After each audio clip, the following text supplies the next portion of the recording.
ਹੁਣ ਤਾਂ ਕਲਾਸ ਲੱਗ ਗਈ। Sir ji good afternoon. Good afternoon.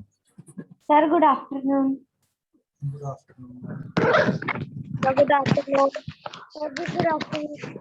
Good afternoon. Good afternoon sir. Sir good afternoon. Good afternoon sir ji good afternoon. Good afternoon. Good afternoon. Sir good afternoon. Good afternoon sir.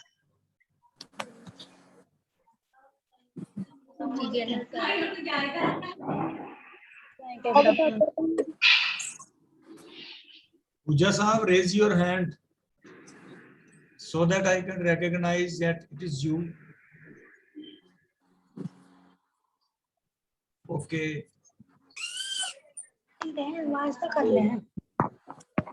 Hello.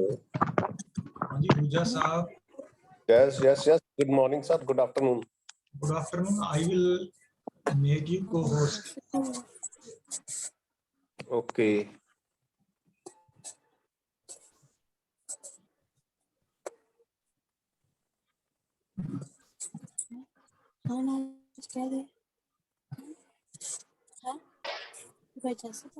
Now you are co-host. Okay, sir. Hanji, students, welcome to this class of chess. Now I request Mr. Gautam Garg to introduce himself before you. Gautam Garg. Hello guys, I am Gautam Garg.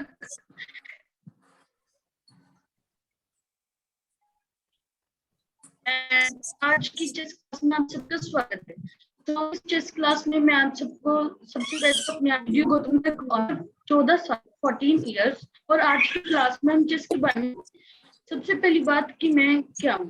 मैं एक अभी तक एक international tournament भी खेला है। मैंने 8 में से 4 मैचेस जीते थे और इस बात साफ नहीं आ रही। मैम की आवाज साफ नहीं आ रही।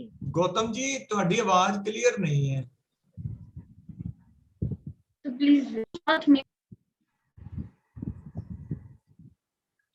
Gautam ji please check your connectivity.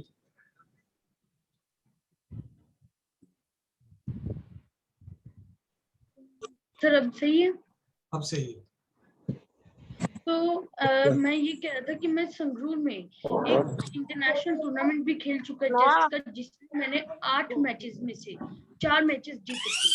तो इस तरह मैंने ये चेस का खेला हुआ है। मेरे पास ना ही कोई कोच था ना ही कोई बुक्स थी, बट मैंने अभी तक जो सीखा था तो उसके मुताबिक मैंने चेस खेला है। इसके अलावा मैंने जोनल रैंक और डिस्ट्रिक्ट में भी चेस और मैं जोन में 2 बार फर्स्ट भी आ चुका हूँ। तो आज की क्लास में हम सीखने जा रहे हैं कि चेस आखिर क्या है। आखिर जो चेस यानी शतरंज का खेल है, इसमें हम सीखेंगे कैसे खेलते हैं, हमें डिस्ट्रिक्ट में या स्टेट में कैसे टीम्स जाती हैं और ये सब इन चीजों के बारे में हम आज पता करेंगे। मैं पहले अपनी स्क्रीन को शेयर कर लेता हूँ। Sunil ji, can you raise your hand so that I can recognise you? Sunil ji. तो हम स्क्रीन पर एक बार आ चुके हैं। तो ये है हमारे पास चेस बोर्ड। कोई भी चेस बोर्ड आखिर होता क्या है? जो चेस की गेम है इसमें एक बोर्ड जरूरी होता है। जैसे हमारे कोई भी घर बनाना है तो उसके लिए हमें सीमेंट या फिर जो हमारे पास जो रेत होता है या फिर जो भी हमें सामान चाहिए होता है, तो उसी तरह चेस में क्योंकि 8x8 के स्क्वायर में बना होता है। There is disturbance. हमारे पास सर एक बार सभी को म्यूट कर दीजिए क्योंकि बहुत ज्यादा डिस्टरबेंस हो रहा है। ओके। सब हमारे पास ये जो एक चेस बोर्ड होता है इसमें होता क्या है?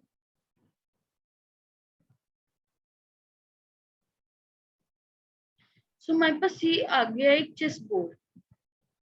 तो आखिर ये चेस बोर्ड जो है इसमें 8x8 का जो आप ये देख सकते हो कि ये 8 है और यहाँ पर भी 8 है। तो इस तरह से 8x8 का एक स्क्वायर होता है। ये ग्रिड होता है जिसमें आप ये खेलते हो। तो हमारे पास इसमें कुछ पीसेस भी होते हैं, हमारे पास 16 पीसेस व्हाइट की तरफ होते हैं और 16 ब्लैक।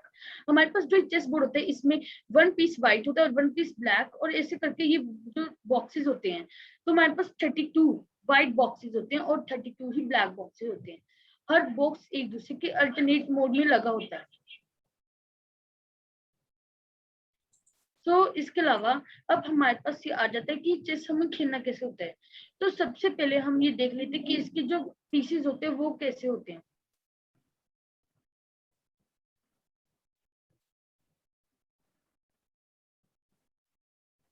तो चलिए अब हम आ जाते हैं अपने इन पीसेस पर। सबसे पहले तो हमें सीखना है कि पीसेस क्या होते हैं। हमारे पास चेस में 6 टाइप के पीसेस होते हैं। इनका नाम होता है क्वीन, किंग, बिशप, नाइट, रुक और पॉन। जैसे कि हम जैसे अपनी लैंग्वेजेस में तो कहते हैं ये सिपाही है, ये हाथी है, ये घोड़ा है, ये हमारे पास ऊंट है, बट नहीं, असल में हमारे पास चेस में हमें ये बात नोट करनी है कि ये होता है पॉन।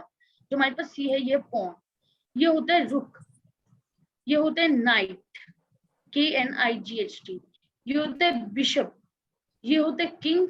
किंग सबसे मेन जो पीस होता है वो है, क्योंकि अगर किंग नहीं है तो यानी कि गेम गौतम जी खत्म क्या हो। इसकी बड़ी पिक्चर करके दिखा सकते हैं? इसकी पिक्चर बड़ी कर सकते हैं? छोटी पिक्चर दिखाई दे रही है ना इसकी,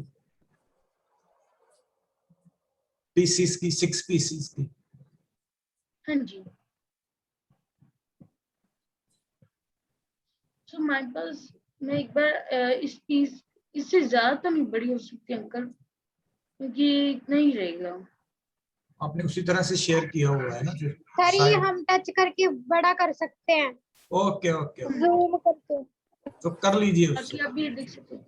ये ठीक। ये हमारे पास क्वीन है, ये किंग है, ये बिशप है, ये नाइट है, ये रुक है और ये पॉन है। सो इनके सबसे पहले हम याद कर लेते हैं कि इनके कुछ लेटर्स होते हैं हमारे पास। पॉन का जो लेटर होता है इसके लिए कोई लेटर हम डिनोट नहीं करते। से प्लीज ये जो व्यूअर्स है नहीं, जो एनोटेट करने से रोक दीजिए।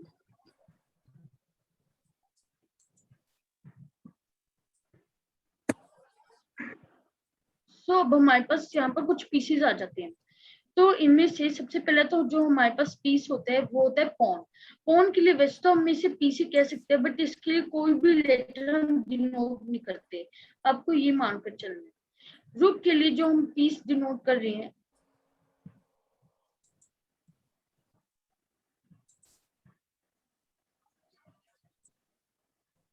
ये कौन स्टूडेंट कर रहा है यहाँ पे? कौन स्टूडेंट कर रहा है यहाँ पे? जस्ट को इसको रिमूव कर दो यहाँ पे, एक बार करना, इसको रिमूव करेंगे इसको।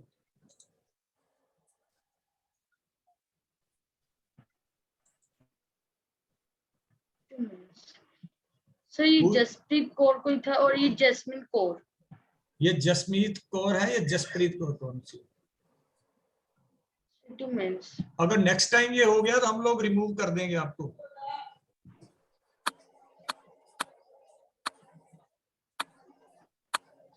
मैं एक बार से फिर से स्क्रीन शेयर करता हूँ। तो हमारे पास ये आ चुका है। तो अब हमारे पास जैसे कि ये पॉन है, इसके हम जो कोई भी लेटर डिनोट, पॉन के अलावा अब आता है रुक। रुक के लिए हम इसका पहला लेटर जो होता है वो होता है आर, तो हम इसी को आर से डिनोट करते हैं। ये होता है नाइट, क्योंकि नाइट वैसे तो के से शुरू होता है और किंग भी के से शुरू होता है, तो किंग क्योंकि ज्यादा इंपॉर्टेंट है तो उसे ज्यादा प्रेफरेंस मिलती है। तो हम नाइट का जो सेकंड लेटर है यानी कि जो हमारे पास है एन, तो हम उससे डिनोट करेंगे। सो रुक के लिए अब हमारे पास तो नाइट के लिए अब हमारे पास आ चुका है एन। सो हमारे पास नाइट के लिए है एन। इसके अलावा अब हमारे पास जो बिशप के लिए बी होता है, किंग के लिए हमारे पास के होता है और क्वीन के लिए हमारे पास क्यू होता है। सो इस तरह हमारे पास ये पीसेस सुनील होते जी हैं। ਤੁਹਾਨੂੰ ਵੀ ਕੋਸਟ ਬਣਾਦਾ ਜਿਹੜਾ ਡਿਸਟਰਬੈਂਸ ਕ੍ਰੀਏਟ ਕਰਦਾ ਉਸ ਬੱਚੇ ਨੂੰ ਰਿਮੂਵ ਕਰ ਦਿਓ। ਸੁਨੀਲ ਜੀ now you are also co-host।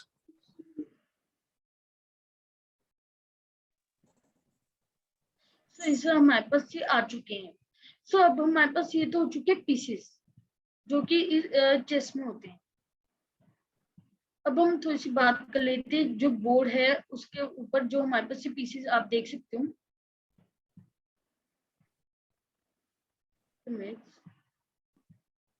सब हमारे पास ये बोर्ड आ चुका है।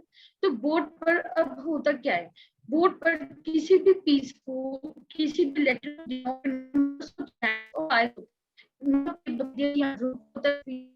हैं, इनके लिए क्या क्या पीस होती है। अब हमारे पास बोर्ड के लिए भी अलग अलग चीज होती है, जो कि होता है रोज, और ये होते हैं, रोज को हम लिख सकते हैं रैंक्स, और ये होता है फाइल्स, जिन्हें कि हम कॉलम्स भी कह सकते हैं।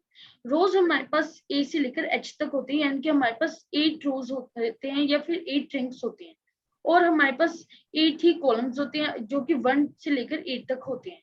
तो इससे हम डिनोट करते हैं कि कोई भी पीस कहाँ पर है। जैसे रुक है, ये इस जो ब्लैक स्क्वायर है यहाँ पर है, तो हम इसके नोट करेंगे ए और 1, क्योंकि ए कॉलम, ये ए रैंक में आ रहा है और 1 जो हमारे पास फाइल है उसमें आ रहा है, तो इसके लिए हमारे पास आ जाता है A1। तो इसी तरह हम बाकी पीसेस को भी इसी तरह डिनोट करते हैं। अब हम गौतम जी ये एक बार सीख इसी लेते को, कि आखिर इसी हम पिक्चर को, जो है इसी गौतम जी एक बार इसी पिक्चर को इस तरह रहने दीजिए। स्टूडेंट्स इसको देख लीजिए, जब इसके जो पीसेस लगाए जाते हैं उसकी पोजीशनिंग क्या होती है, कौन सा कहाँ पे लगता है, उसकी स्क्रीनशॉट ले सकते हैं आप कि कौन सा पीस कहाँ पे रखा जाता है, क्योंकि पहले इसका रखने का ही नहीं पता होता स्टूडेंट्स को कौन सी चीज कहाँ पे आती है, इसलिए इसको देखने का ये जरूरी चीज है। ये नीचे इन्होंने बताया है, नीचे इन्होंने बताया है ABCD ये रो है, और जो 1 से लेकर 8 तक ये कॉलम है, और जैसे आप ग्राफ में करते हैं एक तरह से ग्राफ है, उसकी पोजीशनिंग बता रहे हैं ये, और आप इसकी स्क्रीनशॉट ले लीजिए, आपको पता चल जाएगा कि कैसे कैसे रखते हैं पीसेस। अब हम थोड़ा सा पीसेस को ये भी देख लेते हैं रखना कैसे है। जैसे जो हमारे पास ये 7th जो फाइल है, और ये जो मैंने सेकंड फाइल जिसे मैंने अंडरलाइन किया है, इसमें तो हमारे पॉन्स होते हैं।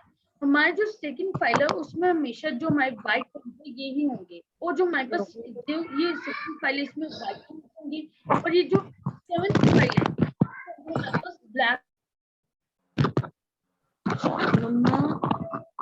मम्मी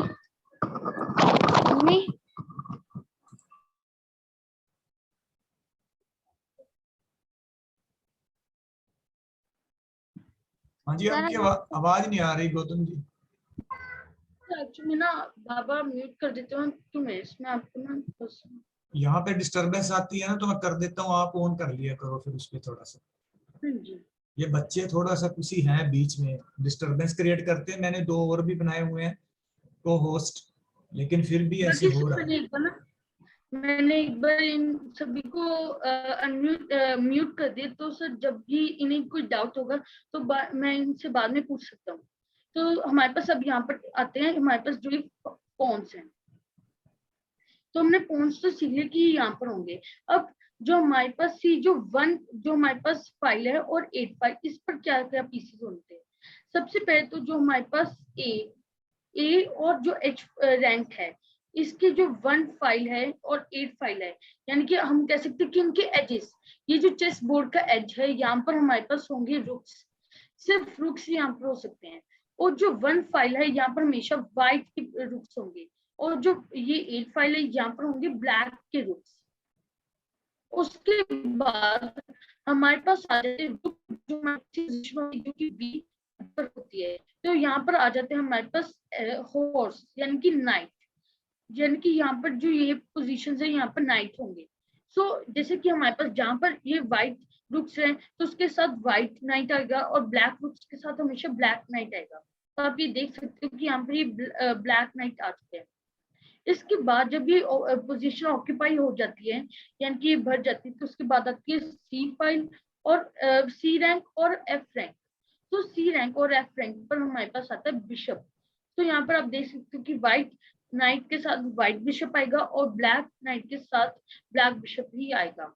उसके बाद जो ये डी फाइल है, मान लीजिए आप एक बात यहाँ पर नोट कर लीजिए कि अगर आप व्हाइट हो तो यहाँ पर जो ये व्हाइट बॉक्स है, यानी कि ये जो डी वाली फाइल है, ये अगर तो ये व्हाइट है तो यहाँ पर हमेशा क्वीन आएगा, क्योंकि क्वीन जिस भी रंग की है, जिस भी कलर से आप खेल रहे हो, तो अगर आपकी जो क्वीन है वो उसी रंग पर रहेगी।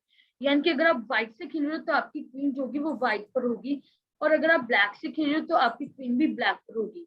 और उसके जो एडजेसेंट है यानी कि उसके साथ में बगल में यहाँ पर आ जाता है हमारा किंग, और किंग हमेशा ऑपोजिट जो कलर है उसमें ही रहता है। अब हम ये सीख लेते हैं कि जो हमारे पास ये मूव्स होते हैं, ये आप एक बार इसे ध्यान से स्क्रीनशॉट भी ले सकते हो कि किस तरह से यहाँ पर होता है। तो अब हम ये सीख लेते हैं कि हमें जो पॉन्स होते हैं या फिर हमारे पास जो ये 6 पीसेस है, पॉन, रुक, night, bishop, queen and king, ये मूव कैसे करते हैं। गौतम जी एक मिनट लेंगे हम लोग। तो गौतम जी ने आपको बताया कि जैसे ये 2 नंबर की कॉलम है, इस लाइन में इसकी जो सामने वाली लाइन है इसमें जो आपको दिखाई दे रहा है ये पॉन है, इसको प्यादा भी बोलते हैं। और इधर ऊपर 7 नंबर वाली लाइन में जो पॉन है इनको भी प्यादा ही बोलते हैं। तो जो कॉर्नर्स पे है इसको रुक बोलते हैं, रुक। 8 नंबर पे है जो 1 नंबर पे है, इधर एच पे है और उधर एंड पे है, जो ये रुक है। और इसी तरह हमारे पास रुक के साथ जो घोड़े वाली शक्ल दिखाई दे रही है इसको नाइट बोलते हैं, घोड़े वाली शक्ल को। और घोड़े की शक्ल के साथ में है जो जो जैसे आपको लगता है कोई मंदिर का जैसे ऊपर वाली चीज है, वो बिशप बोलते हैं इसको, बिशप। और जिसके ऊपर ये क्रॉस देख रहे हैं साथ में लगा हुआ, ये किंग होता है। और ये जो सितारे से देख रहे हैं ये क्वीन है। तो ये 6 पीसेस होते हैं और इन 6 पीसेस के अपने अपने काम होते हैं। ये कैसे काम करते हैं, जो काम ये करते हैं, कैसे जा सकते हैं कैसे नहीं जा सकते, इसको मूव बोलते हैं। और अब गौतम जी आपको मूव्स के बारे में बताएंगे। हाँ जी, थैंक यू गौतम जी। अब हम ये सीखते हैं कि इन्हें मूव्स कैसे चलते हैं। तो मैं यहाँ पर ये स्विच कर लेता हूँ। हमारे पास ये आ चुका है बोर्ड एडिटर। तो मैंने यहाँ पर ये व्हाइट, मैं आपको सभी जो मूव्स बताऊंगा ये व्हाइट की तरफ से बताऊंगा। तो सबसे पहले हम सीख लेते हैं कि ये जो पॉन्स है ये कैसे मूव करते हैं। तो हमारे पास ये पॉन्स आ चुके हैं। सो पॉन्स जो होते हैं इन्हें मूव करने के लिए ये बहुत ही सिंपल है, ये हमेशा एक कदम आगे ही चलेंगे। अब ये याद रखिए कि ये जो पॉन्स है ये हमेशा एक कदम आगे ही जा सकते हैं, यानी कि अगर आपको पॉन को चलाना है तो सिर्फ एक कदम आगे चलेगा। बट इसमें एक एक्सेप्शन है। मान लीजिए मेरा पॉन स्टार्टिंग पर खड़ा है, तो मेरे पास एक पावर होती है कि मैं इसे चाहूँ तो 2 मूव्स आगे भी चला सकता हूँ। ये सिर्फ स्टार्टिंग के लिए होता है। उसके बाद भी अगर मान लीजिए जो फाइल है ये, क्योंकि ये जो रैंक है अगर ये खाली है तो ही मैं क्योंकि मूव को आगे चला सकता हूँ। तो मान लीजिए मैं एक्सेप्ट कर रहा हूँ कि ये जो ए रैंक है ये खाली है, तो जब मैं पॉन को आगे चलाऊंगा तो सिर्फ एक कदम कर। अगर मान लीजिए मेरा मन करता है कि चलो मैं इसे पहले, जो मान लीजिए मैंने यहाँ पर सोचा कि मैंने चलो इसे एक कदम ही आगे चलाया, तो भी मैं अब 2 कदम आगे नहीं जा सकता, मैं सिर्फ एक कदम आगे जा सकता हूँ। तो ये रूल होता है चेस में कि आप जब हमारे पास ये स्टार्टिंग में पॉन पड़ा होता है तो ये 2 कदम आगे चला जाता है, बट उसके बाद ये 2 कदम कभी भी आगे नहीं जाएगा। तो आप ये समझ सकते हो कि पॉन जो है ये 2 कदम आगे तभी जाएगा जब ये स्टार्टिंग पर होगा, और जब ये स्टार्टिंग के पर 2 कदम भी जा सकते हैं और 1 कदम भी। ये आपकी चॉइस है कि आपको कैसे चलना है। गौतम जी ने आपको बताया कि ये जो पॉन है ये एक डिब्बा ही आगे जाता है, एक स्क्वायर ही आगे जाता है। लेकिन स्टार्टिंग में अगर एक बार हम चाहें, इसके सामने स्पेस खाली पड़ी है तो ये 2 स्क्वायर में भी जा सकता है, 2 स्क्वायर इकट्ठे भी पार कर सकता है, लेकिन उसके बाद नहीं। अगर फर्स्ट टाइम इसने 1 ले लिया उसके बाद फिर 2 नहीं लेगा। Yes sir, proceed. हाँ जी।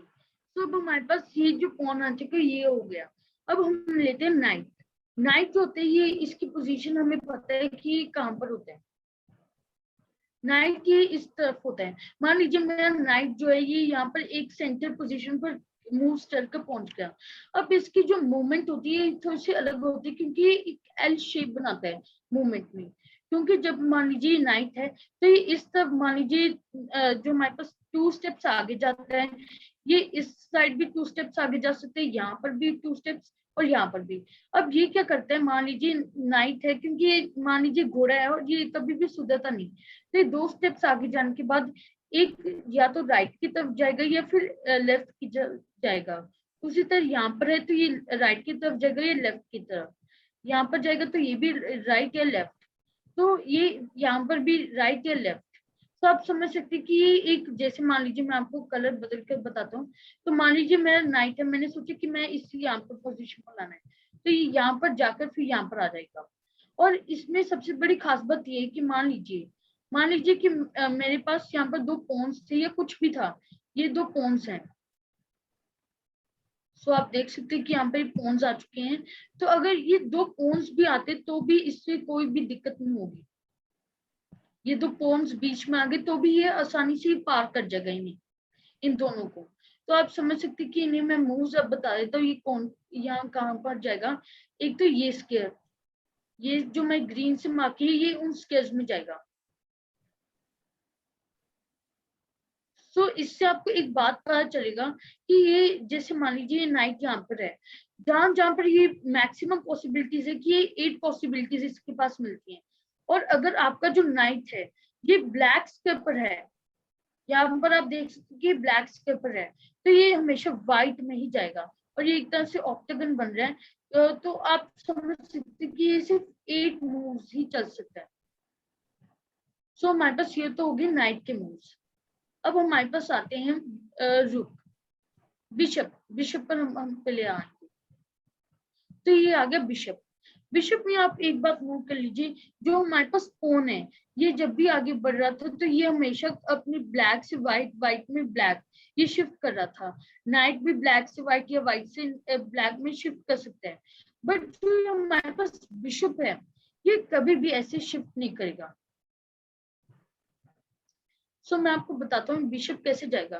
बिशप हमेशा डायगनली जाता है, डायगनल यानी कि तिरछा। तो मान लीजिए मेरे पास ये व्हाइट बिशप है, तो ये हमेशा यहाँ पर इस तरफ तिरछा या फिर डायगनल जगह, ये इधर भी जा सकते हैं, ये इधर भी जा सकते हैं और इधर भी, और हमेशा ये जितने मर्जी मूव जा सकते हैं। बट इसकी कंडीशन ये है कि आपका जो बिशप है इसके बीच में कोई भी पीस नहीं आना चाहिए। मान लीजिए मैंने यहाँ पर एक क्वीन रख दिया, तो ये इसकी जो ये मूवमेंट होगी ये सिर्फ इस बॉक्स तक ही रह जाएगी या फिर इसी यहाँ पर काट देगा।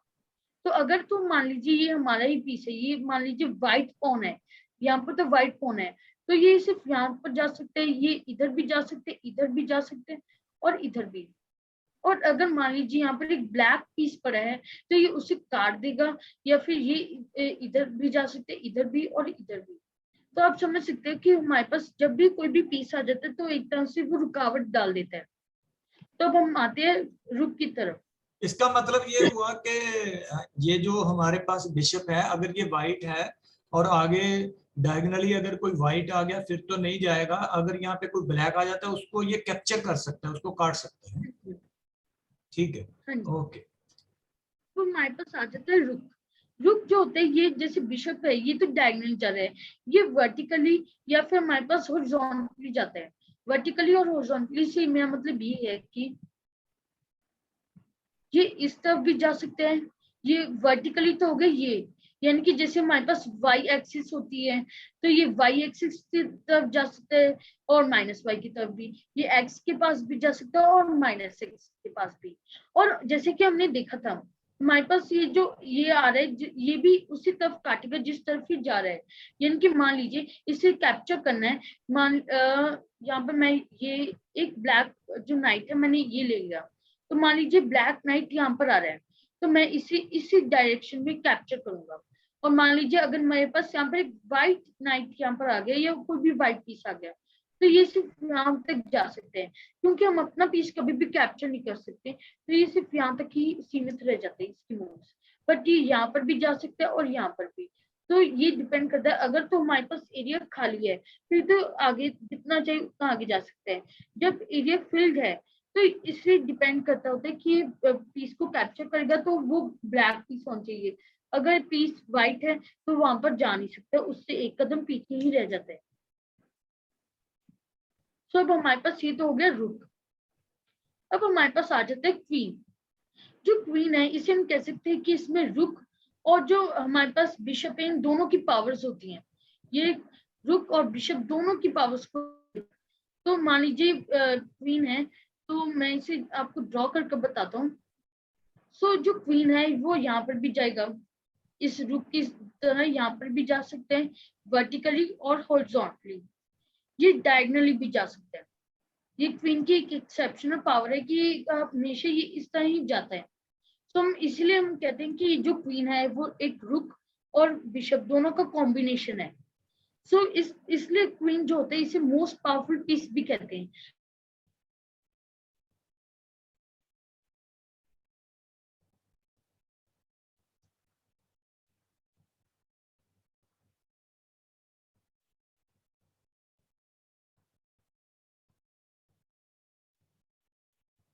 ये थोड़ा सा एक बार में डिस्कनेक्ट हो गया था 2 कोई मिनट। बात कोई बात।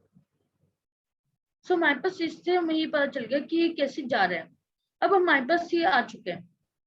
अब हमें ये पता चल गया कि क्वीन जो है वो रुक और बिशप दोनों का कॉम्बिनेशन है।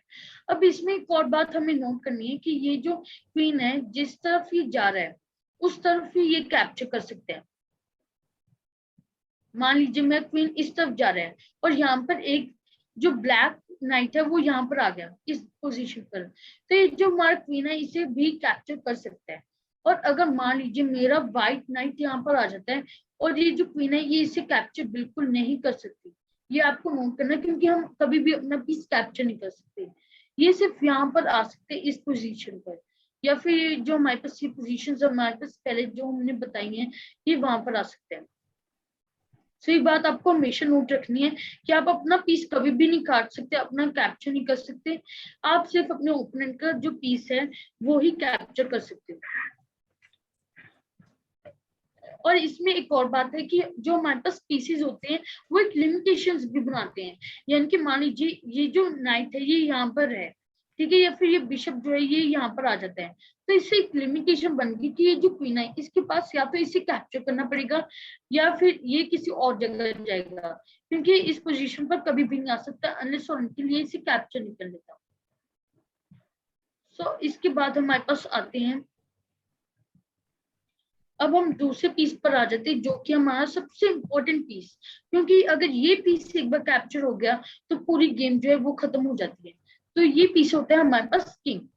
किंग की जो एक मूवमेंट होती है ये सिर्फ एक डायरेक्शन में होती है, यानी कि ये इधर भी जा सकते हैं सिर्फ एक पीस में, यानी कि हॉरिजॉन्टली भी जा सकते हैं, वर्टिकली भी जा सकते हैं। हमारे पास हॉरिजॉन्टल वर्टिकल सब किसी भी जगह में जा सकते हैं, बट सिर्फ एक मूव। यानी कि मान लीजिए ये किंग यहाँ पर है तो जिस पीस पर मैंने ये कलर किया है यहाँ पर ये उस पीस में ही जाएगा। सो आप समझ सकते हैं कि इसमें ये जो मैंने बॉक्स हाईलाइट किया है ये इस बॉक्स में ही अंदर रहता है, यानी कि ये जो मूव्स है ये इस तरफ ही चलता है। किंग किसी भी डायरेक्शन में जाएगा सिर्फ एक मूव उसके आगे, यानी कि एक मूव आगे जाएगा, पीछे जाएगा, साइड वाइज जाएगा, ये डायगोनल जाएगा, एक मूव आगे। अब हमारे पास हम कुछ इससे कैप्चर्स में बात कर लेते हैं, यानी कि जिस डायरेक्शन में तो ये पीसेस जा रहे हैं ये उसी डायरेक्शन में कैप्चर करते हैं।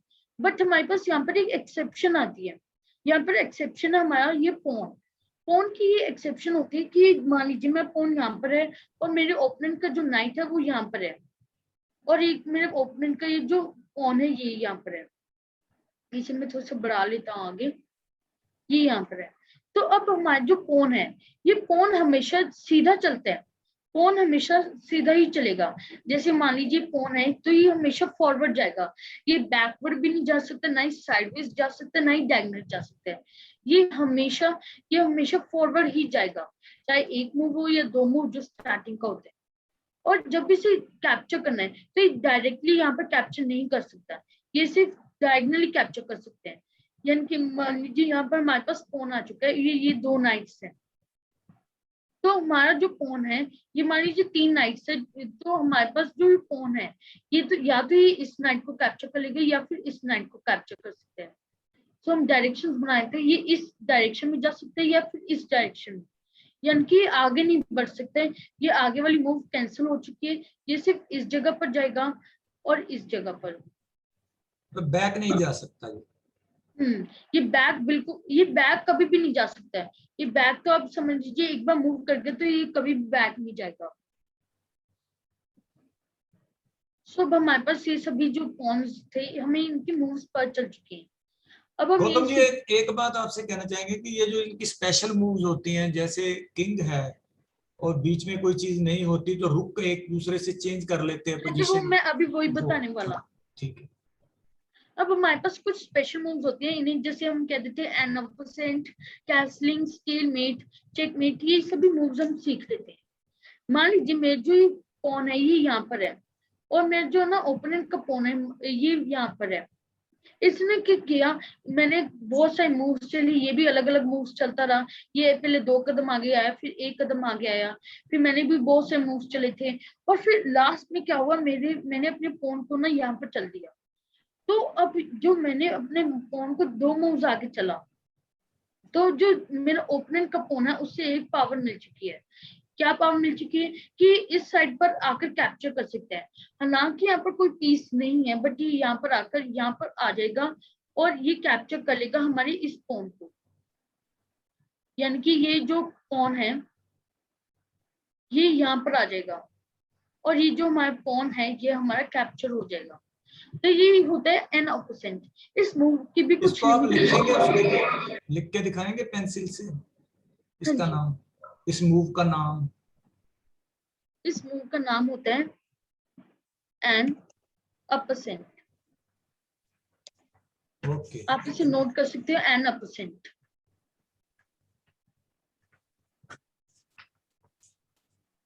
बहुत अच्छा, बहुत अच्छा। सो अब हमारे पास आ जाता है कि इसकी लिमिटेशंस क्या है। सबसे पहली बात, मान लीजिए मेरा पॉन यहाँ पर है और मेरे ओपोनेंट का पॉन यहाँ पर है, ये पॉन यहाँ पर है। मान लीजिए पहले मैंने इससे ये 2 कदम आगे चल दिया, फिर इससे भी 2 कदम आगे चला और मैंने सोचा कि चलो यार मैं क्या काटूंगा इससे, और इससे फिर एक मूव आगे कर दिया। तो अब ये जो ओपोनेंट का पॉन है ना, ये मेरे ओपोनेंट का पॉन, ये इसे कैप्चर नहीं कर सकता क्योंकि इस टाइम एन ऑपोसेंट खत्म हो चुका है। एन ऑपोसेंट जो होते हैं ये सिर्फ इंस्टेंस यानी कि उसी टाइम एप्लीकेबल होते हैं जबकि हमारा पॉन जो है 2, और उस टाइम हमारा जो ओपोनेंट का पॉन है वो भी उस टाइम वहां पर होना चाहिए। मैं आपको ये कर दिखाता हूँ। ये हमने जैसे ये पीसेस ले लिए, इसमें क्या होता है कि मान लीजिए मेरा ये पॉन यहाँ पर है और ये पॉन यहाँ पर है। सबसे पहली बात तो मैं इसे चलो 2 पॉन्स बनाए थे यहाँ पर और ये यहाँ पर। अब क्या हुआ, मैंने तो सबसे पहले अपना पॉन चला, मैंने 2 कदम आगे चल दिया, फिर इसने भी अपना पॉन आगे चल दिया 2 कदम, फिर मैंने क्या किया, इसे भी 1 कदम आगे चल दिया, फिर से ये पॉन आगे चल दिया, फिर मैंने ये सोचा कि चलो मैं इस पॉन को भी आगे चल देता हूँ, फिर मैंने एक और पॉन, जैसे मैं एक बार और पॉन ले आता हूँ, फिर ये पॉन इधर आ गया। मैं आपको एक बार फिर से बताता हूँ। ये मान लीजिए ये मेरे पास 3 पॉन्स हैं और ये हमारे पास है 2 पॉन्स यहाँ पर। सो आपको ये दिख रहे हैं अच्छे से। तो क्या हुआ कि मैंने सोची मैं इसे चला देता हूँ, फिर इसे इस तरफ चलाया, फिर मैंने आगे चल दिया, ये यहाँ पर आएगा, फिर इसने ये भी चला दिया, फिर मैंने सोचा मैं यहाँ पर ले आता हूँ, फिर इसने ये चला दिया, फिर मैं यहाँ पर गया, इसे 1 कदम आगे चलाया, फिर इसने ये कदम आगे चलाया और अब मैं ये कदम आगे चल देता हूँ। अब यहाँ पर एक बात यहाँ पर नोट करने वाली है कि मैंने जो ये पॉन है अभी इसी वक्त चलाया, इसे मैंने ये जो पॉन है मैंने अभी इसी वक्त चलाया, बट इस पॉन को मैंने बहुत देर पहले चलाया था और उसके बाद जब मैंने इसे चलाया था उसके बाद ये पॉन यहाँ पर इस पोजीशन पर आया, जबकि ये पॉन पहले से इस पोजीशन पर बैठा था। तो यहाँ पर जो ये पॉन है, ये वाला पॉन जो कि B4 पर है, ये तो मुझे यहाँ से काट सकते हैं, बट ये जो G4 पर पॉन है ये कभी भी मुझे यहाँ पर नहीं काट सकता H3 पर। यानी कि जो B4 पॉन है वो A3 पर आ जाएगा, बट जो G4 पॉन है वो H3 पर कभी नहीं आएगा। तो यानी कि इंस्टेंट टाइम पर ही हो सकता है। और इसमें एक और बात हमें नोट करनी होती है कि जो एन ऑपोसेंट होते हैं, यहाँ पर मान लीजिए यहाँ पर ये नहीं पॉन है, यहाँ पर मान लीजिए ये नाइट था, तो नाइट जो होता है ये, फिर नाइट को भी आप रहने दीजिए।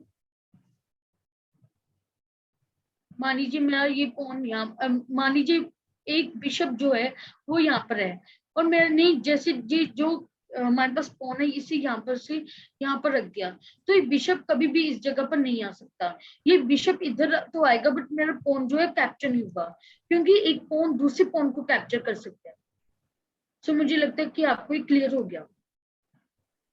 सो अब हमारे पास आते हैं, अब हम दूसरी मूव के बारे में जाते हैं। हमारे पास अब एक मूव होता है कैसलिंग। कैसलिंग भी बहुत अच्छा मूव है, और अगर आप एक बिगिनर हैं या फिर इवन कि आप इंटरमीडिएट प्लेयर हैं तो बहुत ही अच्छा मूव है आपके लिए, क्योंकि इवन की ग्रैंड मास्टर लेवल पर भी इस मूव को यूज किया जाता है इन द ओपनिंग्स में। तो मैं आपको बाद में बताऊंगा कि आखिर ओपनिंग्स होती क्या है। मान लीजिए मैं इसे यहाँ पर ले आता हूँ, ये हमारे पास नाइट्स है और हमारे पास ये क्वीन यहाँ पर आ चुका है, और ये जो हमारे बिशप्स है वो इस पोजीशन पर है। अब मैंने क्या किया, यहाँ पर ये बिशप है, इसे मैंने यहाँ पर ले गया, फिर मैं ओपनिंग में कोई मूव चला, फिर मैंने अपना नाइट यहाँ पर ले गया। तो यहाँ पर ये जो स्पेस है आप देख सकते हो, अब ये जो स्पेस है ये खाली हो चुकी है, ये बिल्कुल ब्लैंक हो चुका है। तो अब मेरे पास एक पावर आ चुकी है कि मैं अपने जो किंग है इसे 2 कदम आगे चल सकता हूँ। ये 2 कदम ये ई से जी तक चला गया, और ये जो एच वाला रुख है ये किंग के साथ आ जाता है, यानी कि यहाँ पर आ जाता है। तो इसे हम कहते हैं कैसल। कैसल एक इकलौता ऐसा मूव है जिसमें किंग जो होता है वो 2 कदम आगे चलते हैं, और जो रुक होता है वो अपनी साइड भी बदल लेता है। तो इस तरह से हम ये मूव चलते हैं। इसका नाम भी लिख दीजिए इसके ऊपर, गौतम जी, इसको भी टाइप कर दीजिए। सर एक कशिश फ्रेंड है और एक पालक, इन दोनों स्टूडेंट्स को कह रही थी कि वो एनोटेट ना करें,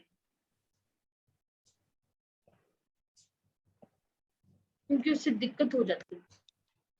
इसे हम कैसलिंग भी कहते हैं, या फिर आप इसे कैसल भी कह सकते हैं।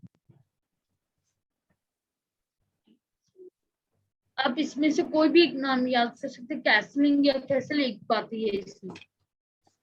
तो मैंने स्पेलिंग से गलत हो गया, ये है कैसल। कैसल भी आप लिख सकते हो या फिर कैसलिंग भी लिख सकते हो, कोई भी लिख सकते हो। इसमें अब जो कैसलिंग होता है इसे हम डिनोट कैसे करते हैं। कैसलिंग को हम इस तरह से डिनोट करते हैं कि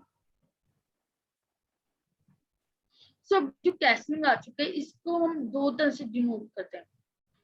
जब तो हमारा सबसे पहला जो कैसल होता है, मान लीजिए मैंने सबसे पहले कैसल किया, तो मान लीजिए मैं व्हाइट हूं और मैंने सबसे पहले कैसल किया, तो मैं इसे ऐसे लिखूंगा 0,0 फिर हमारे पास बार फिर 0। उसके बाद जो भी आदमी, मान लीजिए मैं व्हाइट हूँ या ब्लैक हूँ, कोई फर्क नहीं पड़ता, अगर मैंने सबसे पहले कैसल किया तो मैं लिखूंगा 0 बार 0। और इसके बाद मान लीजिए कुछ मूव्स के बाद मेरा जो ओपोनेंट है उसने भी कैसल किया, तो वो ऐसे लिखेगा 0 बार 0 बार 0। तो इस तरह से इसे लिखा जाता है 0 फिर बार फिर 0, ये पहले बार के लिए होता है, और 0 बार 0 बार 0 ये दूसरी बार के लिए होता है। तो इसके अलावा हम कई बार कुछ टूर्नामेंट्स जो होते हैं उसमें ये भी कंसिडर कर लेते हैं कि हम 0 बार 0 जो लिखते हैं वो तो हम किंग साइड पर लिखते हैं, और जो क्वीन साइड होता है वहां पर 0 बार 0 बार 0 लिखते हैं। बट ये बिल्कुल ही गलत है, जो सबसे पहले जो मूव चलते हैं उससे 0 बार 0 लिखते हैं, और जो 0 बार 0 बार 0 है वो दूसरी बार जब कैसल होता है जो हमारा ओपोनेंट करता है ये उसके लिए होता है। अब मैं आपको बताया तो किंग साइड और क्वीन साइड में क्या खींच रहा हूँ। अब मैं सबसे पहले इसे क्लियर कर रहा हूँ बोर्ड को। सबसे पहली बात तो आपको एक बात नोट करनी है कि जब ये किंग है, ठीक है, और यहाँ पर होती है क्वीन, सर अर्पिता पाल इसे प्लीज कह दीजिए कि एनोटेट ना करें। सो हमारे पास यहाँ पर आ चुका है। सो हमारे पास जो ये तो किंग है, किंग की जो ये ई से जाता है एच की तरफ, तो ये होता है किंग साइड, और जब हम क्वीन से ए की साइड जाते हैं तो इसे कहते हैं क्वीन साइड। सो आप कह सकते हैं क्वीन की तरफ से जो शॉर्टेस्ट डिस्टेंस होता है उसे कहते हैं हम क्वीन साइड, और जो किंग की तरफ से जो डिस्टेंस रूक की तरफ शॉर्टेस्ट होता है उसे कहते हैं किंग साइड।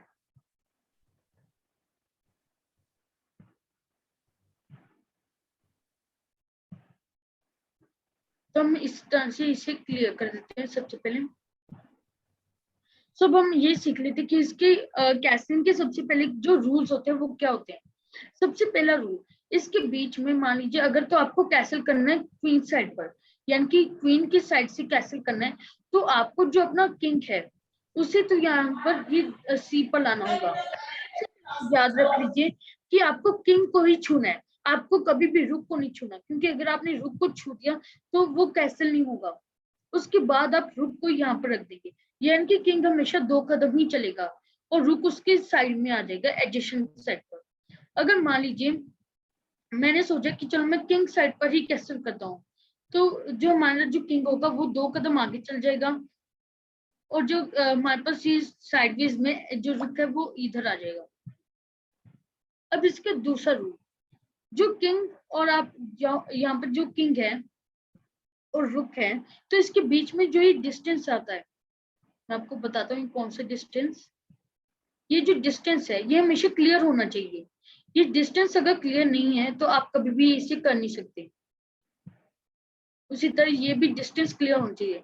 अगर तो आपको क्वीन साइड करना है तो क्वीन साइड वाला डिस्टेंस क्लियर होना चाहिए, और अगर आपको किंग साइड करना है तो किंग साइड वाला डिस्टेंस क्लियर होना चाहिए। अब हमारे पास बात आती है कि अब इसकी दूसरी सबसे बड़ी रूल, इसका सबसे जो दूसरा रूल होता है ये होता है कि आपका जो किंग है, अगर मान लीजिए मैंने ये किंग यहाँ पर चल दिया, उसके बाद मैं इसे वापस ले आया, तो अब ये कैसल नहीं कर सकता। या फिर अगर मैंने रुक को यहाँ पर ले आया फिर मैं यहाँ पर आ गया, तो मैं इस साइड पर कैसल बिल्कुल नहीं कर सकता, क्योंकि किंग जो और रुक है उससे कभी भी चलना नहीं होता एक दूसरे के साथ। उसी तरह अगर आपको क्वीन साइड करना है तो किंग तो कभी भी नहीं चलेगा, और जो क्वीन साइड वाला रुक है ये भी नहीं चलना चाहिए। अब तीसरा सबसे बड़ा रूल, मान लीजिए मेरे ओपोनेंट ने पॉन ले आया और उससे मुझ पर चेक कर दिया, क्योंकि मैंने आपको जैसे बताया था कि ये हमेशा, अगर मान लीजिए ओपोनेंट है तो इसके लिए जो आगे वाली साइड है, ओपोनेंट के लिए ये वाली जो साइड है ये होती है मेन।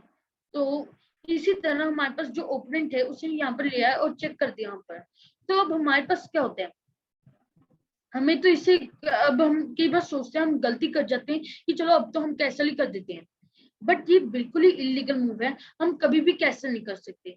अगर तो आपके पास कोई क्वीन है यहाँ पर, तो मैं आपको सजेस्ट करूंगा कि आप इसे पहले तो इसे काट दीजिए, फिर आप उसके बाद ही कैसल कर सकते हो, क्योंकि चेक के टाइम आप कभी भी कैसल नहीं कर सकते। और उसके अलावा हमारे पास अगर मान लीजिए चेक है, ठीक है, अब हमारे पास चेक नहीं आता, हमारा जो ओपोनेंट है उसने हमारे रुक पर हमला कर दिया, 2 मिनट्स, उसने हमारे रुक पर हमला कर दिया, तो जो अगर ओपोनेंट ने रुक पर हमला कर दिया तो भी कैसल इलीगल हो जाता है, यानी कि कैसल स्टेम नहीं हो सकता।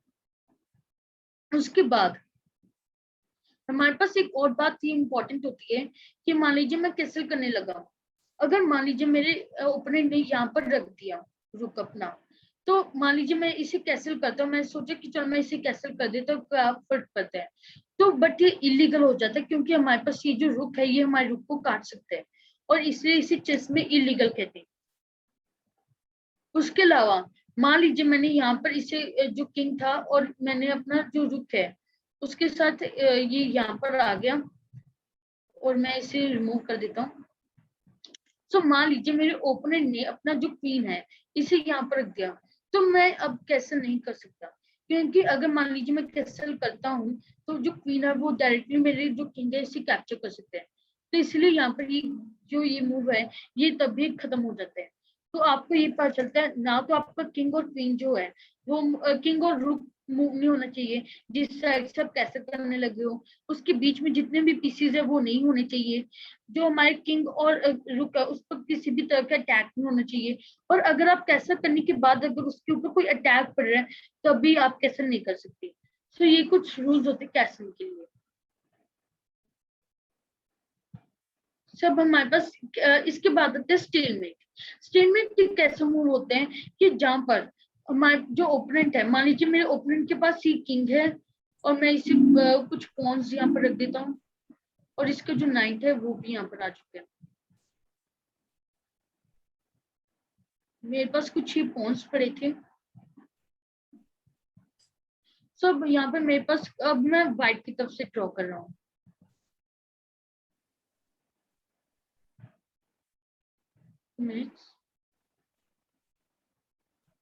ये व्हाइट की तरफ से हमने ड्रॉ कर दिए। सो मैं थोड़े से ब्लैक के जो ये पॉन्स है यहाँ पर रख देता हूँ।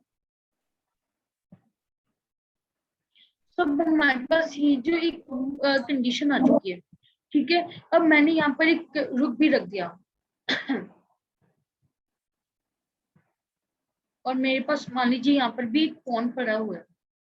सो अब आप इस ये जो पोजीशन है यहाँ पर आप एक बात नोट करिए कि मान लीजिए मेरे ओपोनेंट को मूव करना है। सो अब आप देख सकते हो कि यहाँ पर कोई भी मूव अवेलेबल नहीं है।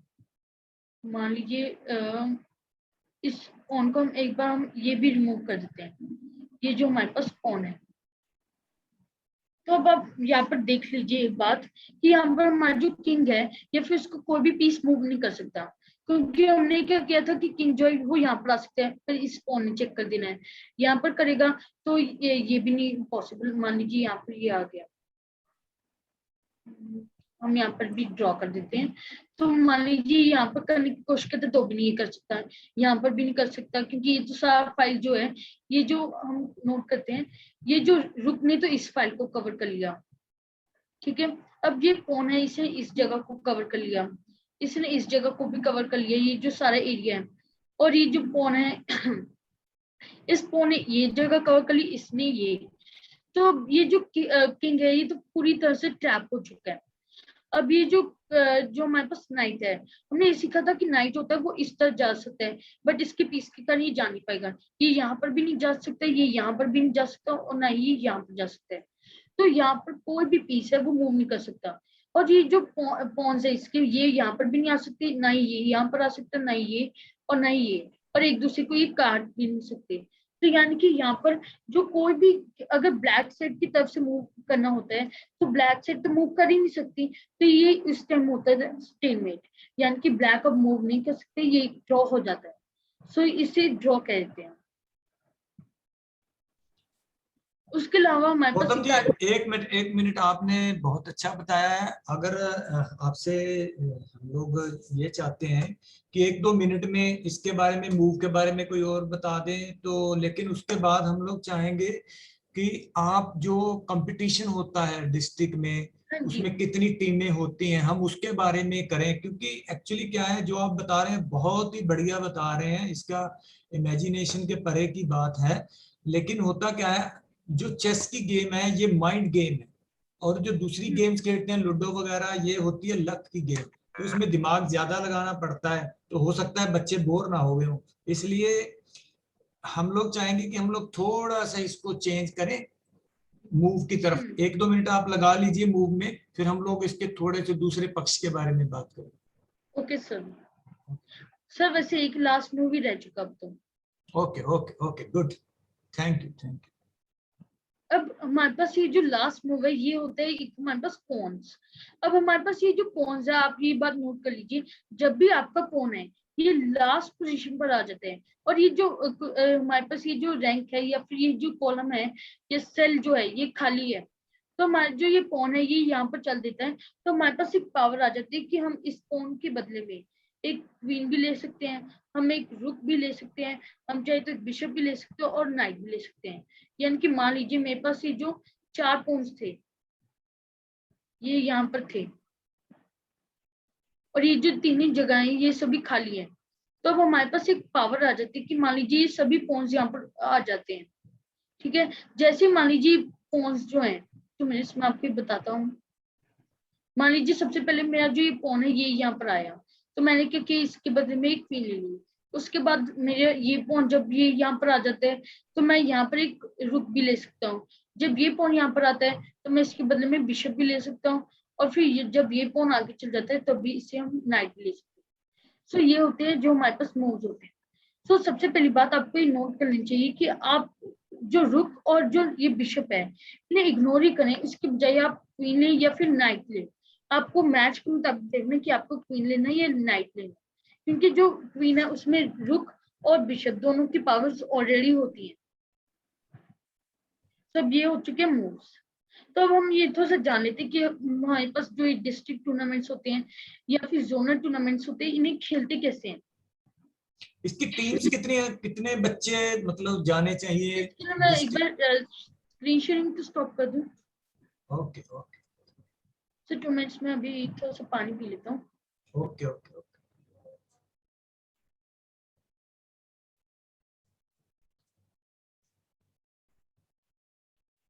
स्टूडेंट्स ਇਸ ਦੇ ਬਾਰੇ ਅਸੀਂ ਤੁਹਾਡੀ ਪੋਲਿੰਗ ਕਰਾਉਣ ਲੱਗੇ ਆ ਤੇ ਤੁਸੀਂ ਆਪਦੀ ਯੈਸ ਜਾਂ ਨੋ ਦੱਸਣਾ ਹੈਗਾ देयर विल बी पोलिंग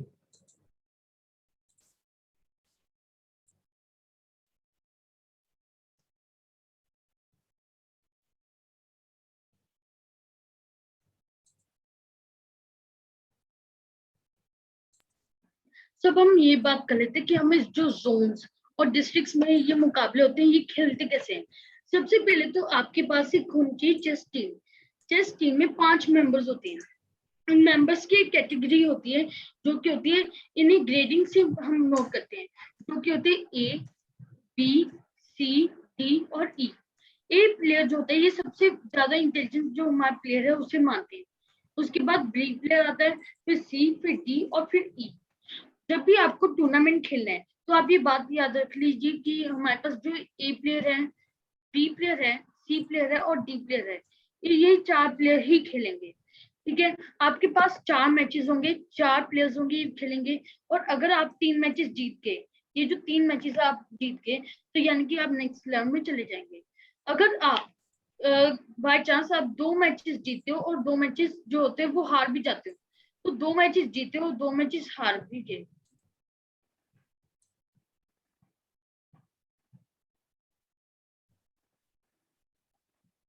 तो आप 2 मैचेस जीत गए और 2 मैचेस हार भी गए तो कोई बात नहीं, आपके पास जो ये लास्ट प्लेयर है ई प्लेयर, सो अब इसके ऊपर सारा काम होता है कि यही देखते हैं कि आखिर होना क्या है।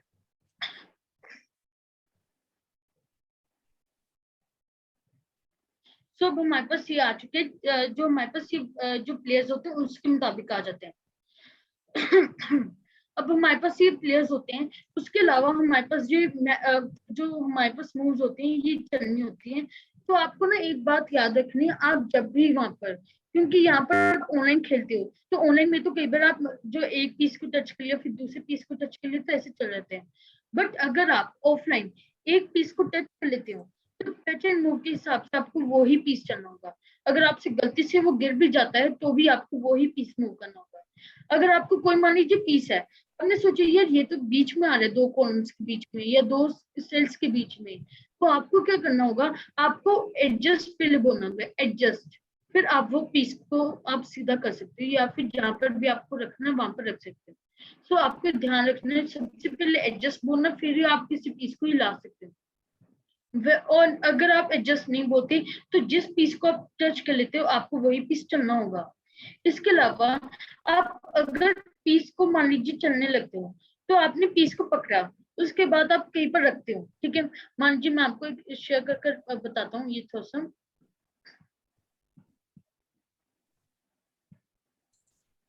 सो मान लीजिए मेरे पास ये जो फोन है यहाँ पर है।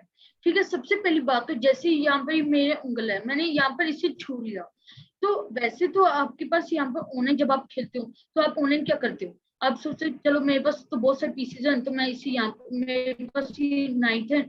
आप ऑनलाइन जब खेलने लगते हो आप कई बार मान लीजिए मैंने पहले पॉन छू लिया फिर मैं नाइट को चल देता हूँ, बट ऑफलाइन में ये नहीं होगा। ऑफलाइन में क्या होगा, आपने मान लीजिए इसे छू दिया तो आपको ये पॉन ही चलना पड़ेगा चाहे जो मर्जी हो जाए। अब ऑफलाइन में तो क्या है कि आपके पास जो पॉन होता है कई बार ये थोड़ा सा यहाँ पर इस बीच में भी हो सकता है या फिर यहाँ पर भी हो सकता है, तो आप सोचते चलो मैं इसे सही कर देता हूँ। तो आप सही करने से पहले आपको ये बोलना होगा एडजस्ट, एडजस्ट बोलोगे तभी आप उसको सही कर सकते हो, वरना वो इलीगल माना जाएगा। चेस में सिर्फ 2 इलीगल मूव्स को माना जाता है जो कि सही है। अगर आप 2 से ज्यादा इलीगल मूव्स कर देते हो तो आपका खेल खत्म हो जाता है, उसके बाद आप खेल नहीं सकते और जो हमारा ओपोनेंट होता है वो जीत जाता है। तो मान लीजिए यहाँ पर ही मूव कर दिया। अब मैंने क्या किया, जैसे मेरे पास ये जो पॉन था, ठीक है, मेरे पास मान लीजिए एक नाइट यहाँ पर पड़ा था, मैंने इस नाइट को यहाँ पर रख दिया। उसके बाद अब मैंने पहले तो सोचा कि चलो मैं इस नाइट को यहाँ पर रख देता हूँ, अभी तो मैंने इस नाइट को पकड़ा हुआ है तो मैं इस नाइट को यहाँ पर भी लेकर जा सकता हूँ, या फिर मैं सोचा चलो मैं इसे यहाँ पर भी रख सकता हूँ। बट एक बार मान लीजिए मैंने यहाँ पर चल दिया, एक बार मैंने चल दिया, उसके बाद आप इसे वापस यहाँ मान लीजिए आपने सोचा कि चलो मैं तो यहाँ पर रख देता हूँ, बट आप यहाँ पर नहीं रख सकते। ये एक रूल होता है, मैं आपको दिखा भी देता हूँ।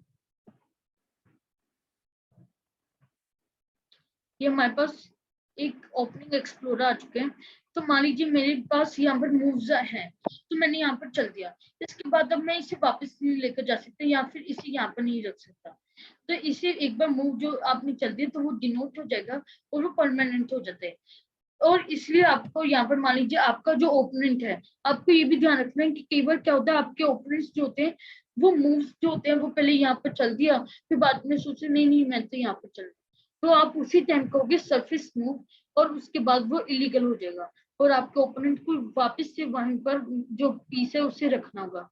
सरफेस मूव जो होते हैं और टच एंड मूव, अगर आप इन्हें नहीं फॉलो करते तो इलीगल मूव हो जाता है और अल्टीमेटली आपको उन्हीं मूव्स को फॉलो करना पड़ते हैं।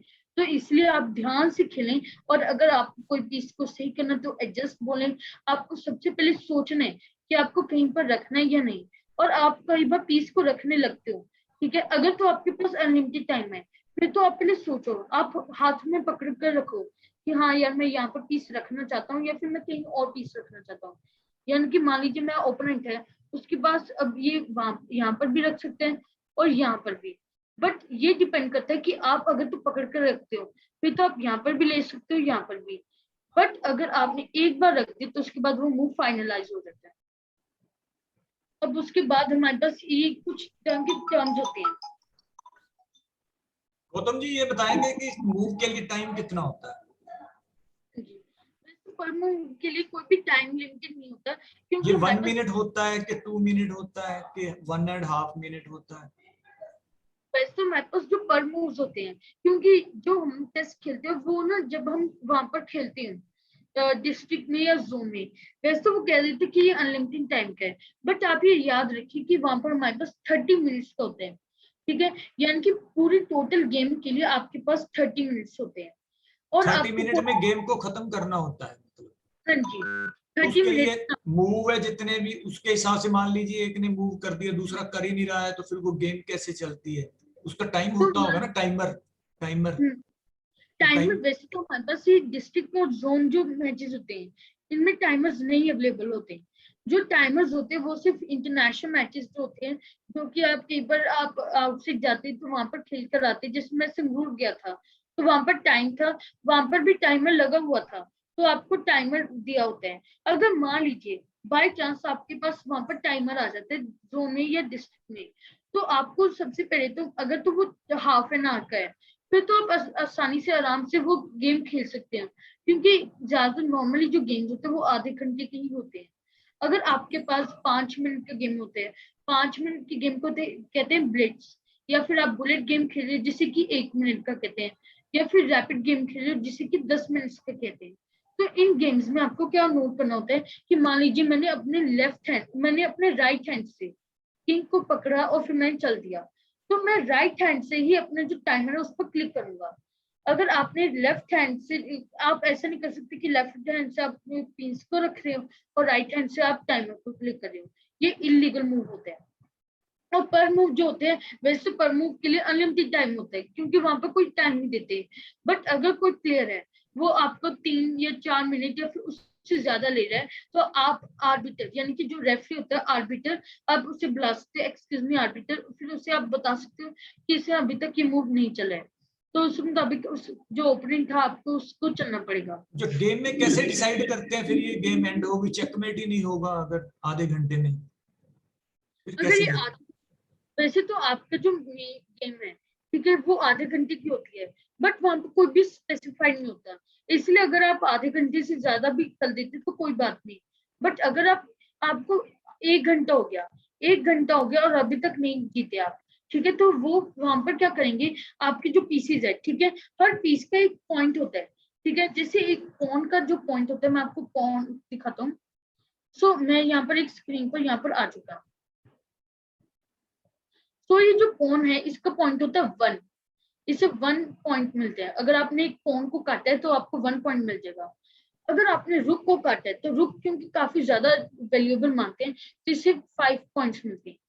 अगर आपने एक नाइट को काटा है तो आपको 3 पॉइंट्स मिलते हैं। और अगर आप वैसे तो अगर आपका कोई पॉन कैप्चर हो गया तो आपका 1 पॉइंट रिड्यूस हो जाता है, और रुक कैप्चर हो गया तो 5 पॉइंट्स रिड्यूस हो जाएंगे। बिशप को काट दिया तो 3 पॉइंट्स रिड्यूस हो जाएंगे और नाइट के लिए भी 3 पॉइंट्स रिड्यूस हो जाएंगे। आप बच्चों को कोई वेबसाइट वगैरह बताना चाहेंगे जिसके ऊपर प्रैक्टिस करें, जिनका इंटरेस्ट है, सभी नहीं, जिनका इंटरेस्ट है, या तीन कोई के लिए platforms होते हैं। तो अब मैं आपको एक वेबसाइट भी बता देता हूँ। यहाँ पर मेरे पास जैसे मैं जो अपने आप जो खेलता हूँ, 2 वेबसाइट्स हैं। एक तो लीचेस पर ये भी आपके लिए फायदा है कि आप लीचेस पर अगर खेलते हो, ये मैं आपको होम पर ले आता हूँ। ये है leeches.org, LIEHESS.org। तो इस पर ये फायदा कि आप यहाँ पर अलग अलग टाइम लिमिट के मुताबिक गेम भी खेल सकते हो। यहाँ पर आपको बहुत तरह की गेम्स खेलने को मिल जाती है। जैसे कि अगर आपको चेस में जो हम खेलते हैं वो तो होता है स्टैंडर्ड गेम। इसके अलावा हमारे पास बहुत सारे गेम्स होते हैं, जैसे कि क्रेजी हाउस होता है, आप यहाँ पर देख सकते हैं variant, standard, crazy house, chess 960, king of the hill. तो आपको इसमें भी आपको खेलने में मजा आ सकता है। इसके अलावा यहाँ पर आपको मान लीजिए, एक मैं आपको बताता हूँ, मूव्स जो होती है, मूव्स को लिखने का एक ढंग होता है। जैसे मान लीजिए मैंने पॉन को चला तो यहाँ पर आगे E4, उससे यहाँ पर ये पॉन चला तो ये आगे E5। तो यहाँ पर आप देख सकते हो कि E4 E5 क्वीन के लिए होता है क्यू।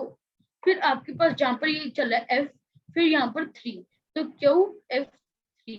यहाँ पर तो इन्हें सिंबल बनाए, बट यहाँ पर क्वीन होते हैं, इसलिए यहाँ पर लिखना होता है QF3। आप यहाँ पर ये देख सकते हो, ये पीजीएन में आप देखिए तो ये QF3 है। उसके बाद नाइट के लिए वैसे तो क्योंकि के होना चाहिए, क्योंकि KNIGST होते हैं, बट क्योंकि हमारे पास के जो होता है वो ऑलरेडी किंग के लिए प्रिजर्व्ड है, तो इसके लिए होता है N। तो N, फिर ये जहां पर भी आए F, फिर 6, तो NF6।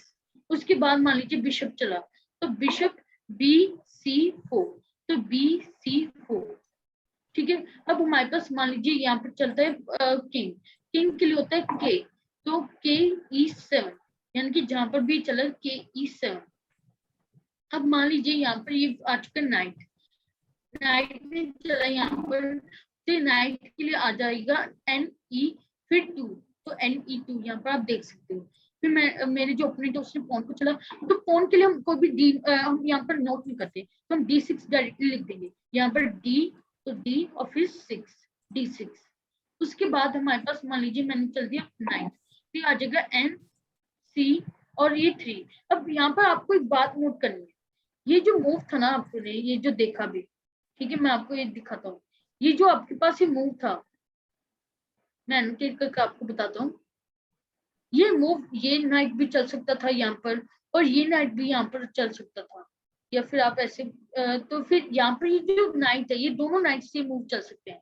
तो वहां पर ना कंफ्यूजन हो जाता है कि कौन चल रही है नाइट, ठीक है। तो वहां पर हम इसलिए इस कंफ्यूजन को रोकने के लिए हम क्या करेंगे, हम यहाँ पर ये लिखेंगे, नाइट को जैसे आपने चला तो ये आ जाएगा N, फिर ये जहां पर था पहले B, फिर ये बाद में जहां पर आया C, फिर 3, NBC3।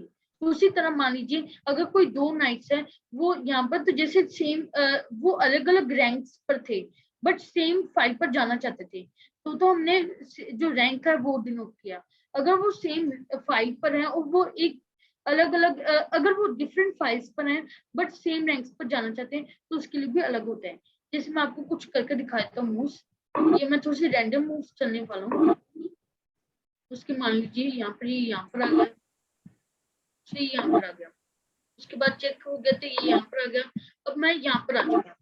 अब आप देखिए यहाँ पर जो हमारे पास फाइल है, आप एक बात नोट कीजिए, ये जो फाइल है ये है 3 और ये फाइल भी है 3, और मान लीजिए मुझे ये चलना है, ये भी नाइट यहाँ पर आ सकता है और ये नाइट। तो अब यहाँ पर एक कंफ्यूजन हो जाती है कि हम करेंगे क्या, ठीक है। अब जैसे मैंने जब चेक किया था तब तो मेरे पास एक और बात आपको नोट करनी थी कि आप ये प्लस का सिंबल आया था, तो प्लस का सिंबल और कुछ नहीं बल्कि चेक होता है। तो अब हम यहाँ पर आ जाते हैं, यहाँ पर अब ये नाइट यहाँ पर भी आ सकते हैं और ये वाला भी। तो अब हम यहाँ पर क्या करेंगे, हम इसे ये जो नाइट्स हैं, हम इसमें से नाइट जो भी है, मान लीजिए कोई भी नाइट हमने छुआ, तो उसके बाद सबसे पहले तो जैसे ये चलेगा, तो अब उसके बाद हम नाइट को यहाँ पर ले आते हैं, तो ये होगा N, फिर जो भी इसका रैंक था NC, फिर जिस रैंक पर आए D, फिर 5, तो NCD5, ये इस तरह हो जाता है। इसके अलावा हमारे पास ये तो जैसे सेम फाइल पर आ रहा था, मान लीजिए मैंने इसे बैक करता हूँ और मैं इसे यहाँ पर थोड़ी सी रैंडम चल देता हूँ। गौतम जी आपका बहुत बहुत धन्यवाद, आपने बहुत ज्यादा डिटेल में बता दिया, बच्चों को काफी इसके बारे में ज्ञान हो गया, जो बच्चे इंटरेस्टेड है इसमें। अब मैं हमारे स्कूल के सुनील गल्होत्रा जी को रिक्वेस्ट करता हूं कि वे आपका थैंक्स करें और आपको जो हमारी स्कूल की तरफ से कोई सर्टिफिकेशन है जो आपको सम्मानित करना है वो एक बार दें। फॉर्मली हम लोग जब हमारा स्कूल खुलेगा तब करेंगे। बहुत बहुत धन्यवाद आपका गौतम जी। बाकी सर मैं एक दो और बातें भी बताना चाहता हूँ हाँ students बता को। दीजिए, बता दीजिए। यहाँ पर आप जो है ना, ये जो वेबसाइट है लीचेस, यहाँ पर आपके लिए एक और बात अच्छी है, यहाँ पर आप पजल्स भी सॉल्व कर सकते हैं। पजल्स क्या होते हैं, मान लीजिए यहाँ पर आ गया तो आपको यहाँ पर सोचने के लिए मिलता है कि हमें कौन सी मूव्स चलनी चाहिए। जैसे मैंने अभी वैसे तो बताना था बट क्योंकि टाइम तो खत्म हो चुके हैं, तो यहाँ पर हमारे पास ये पजल्स होती है, तो इनमें आप सॉल्व कर सकते हैं। टैक्टिक्स भी नहीं कहते हैं, तो सॉल्व करने पर हमें यहाँ पर पॉइंट्स मिलते हैं। तो Okay. जैसे यहाँ पर मैंने यहाँ पर कर दिया, तो यहाँ पर आपको पजल्स सीखने को मिलती हैं। उसके बाद आप मान लीजिए लर्न करना चाहते हैं चेस की बेसिक्स को, तो आप यहाँ पर चेस की बेसिक्स को भी लर्न कर सकते हैं, जैसे कि पीस चेकमेट्स या फिर चेकमेट्स या किंग एंड नाइट चेकमेट, या फिर आप प्रैक्टिस करना चाहते हो या फिर आप स्टडी भी करना चाहते हो, तो यहाँ पर आप स्टडी कर सकते हो कि अलग अलग मूव्स कैसे चलते हैं। तो यहाँ पर आप अलग अलग लर्न भी कर सकते हो। चेस की जो बेसिक्स हैं आप यहाँ पर ये सीख सकते हो, द रुक it moves in straight lines, queen रुक प्लस बिशप, तो इस तरह आपको सीखने को भी मिल जाएगा। बहुत तो मुझे बहुत उम्मीद है आपको ये अच्छा लगा। बहुत बढ़िया सा सर, इसके हमारे पास वर्ड ही नहीं है, जितनी आपने नॉलेज देनी चाहिए तो एक महीना भी लग जाए ना, इतनी नॉलेज नहीं दी जा सकती जितनी इतने शॉर्ट टाइम में आपने नॉलेज दी है बच्चों को।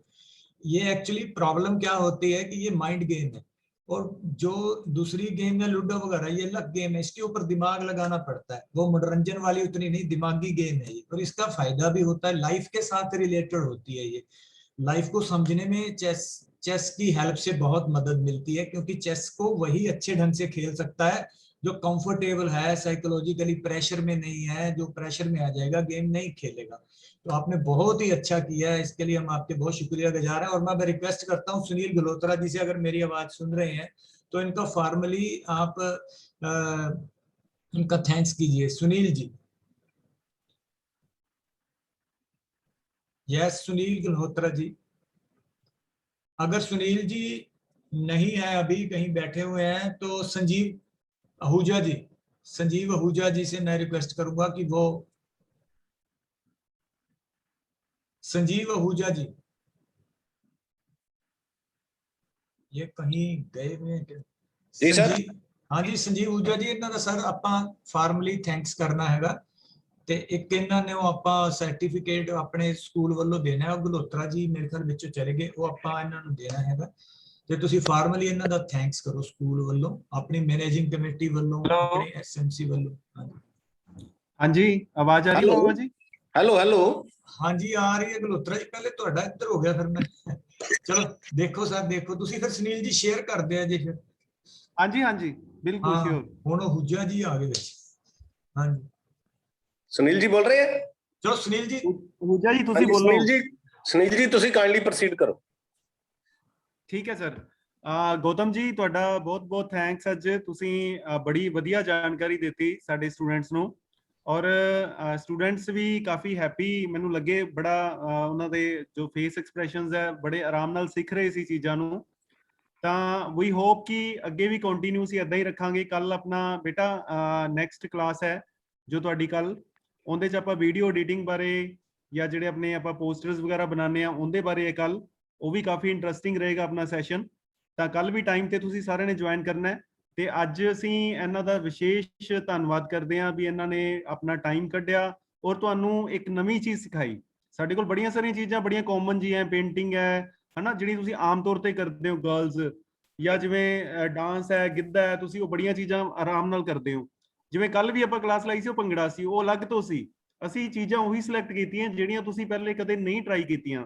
ਅਸੀਂ ਚਾਹੁੰਦੇ ਹਾਂ ਵੀ ਆਪਾਂ ਨਵੀਂ ਫੀਲਡ ਐਕਸਪਲੋਰ ਕਰੀਏ ਔਰ ਆਪਾਂ ਨਵੀਂ ਫੀਲਡ ਵਿੱਚ ਆਪਣਾ ਨਾਮ ਬਣਾਈਏ।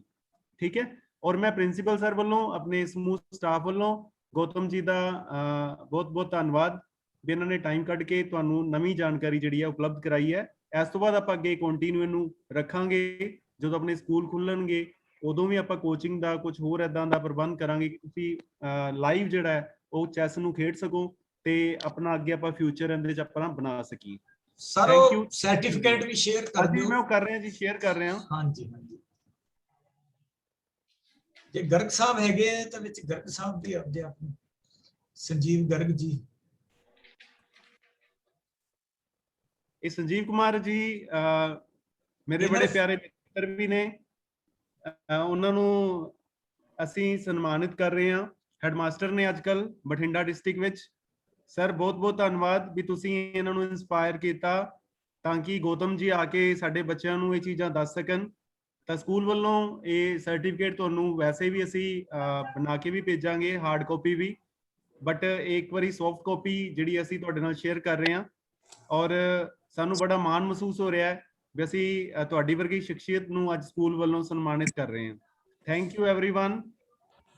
ਸੰਜੀਵ ਹੂਜਾ ਜੀ ਪਲੀਜ਼ 2 ਸ਼ਬਦ। ਗੌਤਮ ਜੀ ਦਾ ਜਿਹੜਾ ਸਰਟੀਫਿਕੇਟ ਸੀਗਾ ਜੀ ਉਹ, ਹਾਂਜੀ ਸਰ ਉਹ ਵੀ ਮੈਂ ਕਰ ਰਿਹਾ। ਜਸਟ 1 ਮਿੰਟ ਹੋਲਡ ਕਰੋ। Respected Sunil sir, hello. ਹਾਂਜੀ ਹਾਂਜੀ ਸੁਣਾਈ ਦੇ ਰਿਹਾ ਹੁਜਾ ਸਾਹਿਬ। ਗੌਤਮ ਜੀ ਦਾ ਸਰਟੀਫਿਕੇਟ ਹੈ ਜੀ। ਰਿਸਪੈਕਟਡ ਗਲੋਤਰਾ ਜੀ, ਸੰਜੀਵ ਬਾਵਾ ਜੀ, ਤੇ ਆਪਣੇ ਵਿੱਚ ਕੋਚਿੰਗ ਦੇਣ ਲਈ ਜਿਹੜੇ ਗੌਤਮ ਜੀ ਆਪਣੇ ਕੋਲ ਅੱਜ ਵਿਸ਼ੇਸ਼ ਤੌਰ ਤੇ ਪਹੁੰਚੇ ਆ। ਚੈਸ ਦੀ ਗੇਮ ਬਾਰੇ ਮੈਨੂੰ ਜ਼ਿਆਦਾ ਜਾਣਕਾਰੀ ਨਹੀਂ ਸੀ, ਪਰ ਮੈਂ ਇਹਦੇ ਚ ਇੱਕ ਗੱਲ ਆਬਜ਼ਰਵ ਕੀਤੀ ਹੈ ਵੀ ਜਿਹੜੇ ਬੱਚੇ ਵੀ ਚੈਸ ਖੇਲਦੇ ਆ ਇਹਦੇ ਚ ਉਹਨਾਂ ਦੀ ਮੈਂਟਲ ਐਬਿਲਿਟੀ ਬਹੁਤ ਯੂਜ਼ ਹੁੰਦੀ ਹੈ। ਤੇ ਜੇ ਆਪਣੀ ਮੈਂਟਲ ਐਬਿਲਿਟੀ ਡਿਵੈਲਪ ਹੋਏਗੀ ਤਾਂ ਆਪਾਂ ਅਦਰ ਫੀਲਡ ਦੇ ਵਿੱਚ ਵੀ ਬਹੁਤ ਜ਼ਿਆਦਾ ਬੈਨੀਫਿਟ ਲੈ ਸਕਦੇ ਹਾਂ। ਜਿਵੇਂ ਆਪਾਂ ਕੰਪੀਟੀਟਿਵ ਐਗਜ਼ਾਮ ਦੇਣੇ ਆ, ਕੋਈ ਨਾ ਕੋਈ ਟੈਸਟ ਕਲੀਅਰ ਕਰਨੇ ਆ, ਤਾਂ ਜਦੋਂ ਆਪਣੀ ਮੈਂਟਲ ਐਬਿਲਿਟੀ ਡਿਵੈਲਪ ਹੁੰਦੀ ਹੈ ਤਾਂ ਉਹ ਅਦਰ ਫੀਲਡ ਵਿੱਚ ਵੀ ਬਹੁਤ ਹੀ ਬੈਨੀਫੀਸ਼ੀਅਲ ਹੁੰਦੀ ਹੈ। ਪ੍ਰੋਬਲਮ ਸੋਲਵਿੰਗ ਟੈਕਨੀਕਸ ਹੈ ਜਿਹੜੀਆਂ ਉਹ ਆਪਣੇ ਅੰਦਰ ਡਿਵੈਲਪ ਹੁੰਦੀਆਂ। ਆਪਣਾ ਐਟੀਟਿਊਡ ਉਸ ਤਰ੍ਹਾਂ ਦਾ ਬਣ ਜਾਂਦਾ ਹੈ ਜਿਸ ਨਾਲ ਆਪਾਂ ਇੱਕ ਕ੍ਰਿਟੀਕਲ ਥਿੰਕਿੰਗ ਕਰਦੇ ਹਾਂ, ਉਸਦੀ ਕ੍ਰਿਟੀਕਲ ਐਨਾਲਿਸਿਸ ਕਰਦੇ ਹਾਂ, ਜਿਹੜਾ ਕਿ ਬੱਚਿਆਂ ਦੇ ਲਈ ਬਹੁਤ ਹੀ ਇਸ ਏਜ ਦੇ ਵਿੱਚ ਸਿੱਖਣਾ ਬਹੁਤ ਜ਼ਿਆਦਾ ਜ਼ਰੂਰੀ ਹੈ। ਇਸ ਪ੍ਰੋਗਰਾਮ ਵਿੱਚ ਬਾਬਾ ਜੀ ਵੱਲੋਂ, ਗਲੋਤਰਾ ਜੀ ਵੱਲੋਂ ਬਹੁਤ ਜ਼ਿਆਦਾ ਵਧੀਆ ਯੋਗਦਾਨ ਰਿਹਾ ਹੈ। ਬਹੁਤ ਲੀਡਿੰਗ ਫਰਮ ਦਾ ਫਰੰਟ। ਹੁਜਾ ਜੀ ਇੱਕ ਗੱਲ ਮੈਂ ਕਹਿਣਾ ਚਾਹਾਂਗਾ, ਆਪਣੇ ਵਿੱਚ ਸੰਜੀਵ ਗਰਗ ਜੀ ਮੌਜੂਦ ਨੇ, ਉਹਨਾਂ ਨੂੰ ਬੇਨਤੀ ਕਰੀਏ ਆਪਾਂ 1 ਮਿੰਟ ਉਹ ਵੀ ਆਪਦੇ ਵਿਚਾਰ ਦੇ ਦੇਣ, ਫਿਰ ਤੁਸੀਂ ਐਂਡ ਕਰ ਦਿਆ ਜੀ ਇਸ ਦਾ। ਜੀ ਜੀ ਦੈਨ ਫਿਰ ਕੰਕਲੂਡ ਕਰਿਆ। ਹਾਂਜੀ ਹਾਂਜੀ, ਸੰਜੀਵ ਗਰਗ ਜੀ ਆਪਣੇ ਵੈਲਿਊਏਬਲ ਸ਼ਬਦ ਆਪਣੇ ਕੋਲ ਲੈ ਕੇ ਆ ਰਹੇ। Please sir. ਸੰਜੀਵ ਗਰਗ ਜੀ। ਹਾਂਜੀ, ਗੁੱਡ ਆਫਟਰਨੂਨ ਸਰ। ਮੈਂ ਇੱਕ ਬੱਚਿਆਂ ਨੂੰ ਸਰ ਮੈਸੇਜ ਦੇਣਾ ਚਾਹੂੰਗਾ ਵੀ ਜੇ ਬੱਚੇ ਚੈਸ ਦੇ ਵਧੀਆ ਪਲੇਅਰ ਹੈ ਉਹ ਅਕੈਡਮਿਕ ਵੀ ਬਹੁਤ ਵਧੀਆ ਹੁੰਦੇ ਨੇ। ਤਾਂ ਇਸ ਕਰਕੇ ਬੱਚਿਆਂ ਨੂੰ ਮੇਰਾ ਸਪੈਸ਼ਲ ਇੱਕ ਮੈਸੇਜ ਹੈ ਵੀ ਤੁਸੀਂ ਵੱਧ ਤੋਂ ਵੱਧ ਜਿਹੜਾ ਚੈਸ ਖੇਡਣ ਦੀ ਕੋਸ਼ਿਸ਼ ਕਰੋ। ਈਵਨ ਜੋ ਗੌਤਮ ਜਿਨ੍ਹਾਂ ਨੇ ਤੁਹਾਨੂੰ ਦੱਸਿਆ ਹੈ ਉਹ ਮੇਰਾ ਬੇਟਾ ਹੈਗਾ, ਤੇ ਉਹ ਵਧੀਆ ਚੈਸ ਪਲੇਅਰ ਹੋਣ ਦੇ ਨਾਲ ਨਾਲ ਆਪਣੇ ਸਟੇਟ ਦਾ ਜਿਹੜਾ NSTSC ਹੈਗਾ ਉਹਦਾ ਸਟੇਟ ਟੋਪਰ ਵੀ ਹੈਗਾ ਲਗਾਤਾਰ 5 ਸਾਲ ਤੋਂ। ਤਾਂ ਇਹ ਮੈਂ ਬੱਚਿਆਂ ਨੂੰ ਰਿਕੁਐਸਟ ਕਰੂੰਗਾ ਵੀ ਹਾਂਜੀ ਤੇ ਸੋਨੂੰ ਵੀ ਥੋੜਾ ਟਾਈਮ ਲੱਗੇਗਾ ਵੀ ਉਸ ਨੂੰ ਤੁਸੀਂ ਐਜ ਏ ਚੈਲੰਜ ਲੈ ਕੇ ਚੈਸ ਨੂੰ ਜ਼ਰੂਰ ਤੁਸੀਂ ਆਪਦੇ ਲਾਈਫ ਦੇ ਵਿੱਚ ਯੂਜ਼ ਕਰੋ। ਸਾਰੇ ਹੀ ਆਪਣੇ ਗਲੋਤਰਾ ਸਰ ਦਾ, ਸੰਜੀਵ ਬਾਵਾ ਜੀ ਦਾ, ਸੰਜੀਵ ਜੀ ਦਾ ਬਹੁਤ ਬਹੁਤ ਥੈਂਕਸ। ਤੇ ਬੱਚਿਆਂ ਨੂੰ ਬਸ ਮੇਰੀ ਆਹੀ ਰਿਕੁਐਸਟ ਹੈ ਵੀ ਜੋ ਇਹ ਟਾਈਮ ਹੈਗਾ ਜਿੰਨਾ ਤੁਸੀਂ ਸਿੱਖਿਆ ਇਹਨੂੰ ਤੁਸੀਂ ਵੱਧ ਤੋਂ ਵੱਧ ਯੂਟਿਲਾਈਜ਼ ਕਰੋ। Thanks sir. Thanks sir. Ahuja ਜੀ।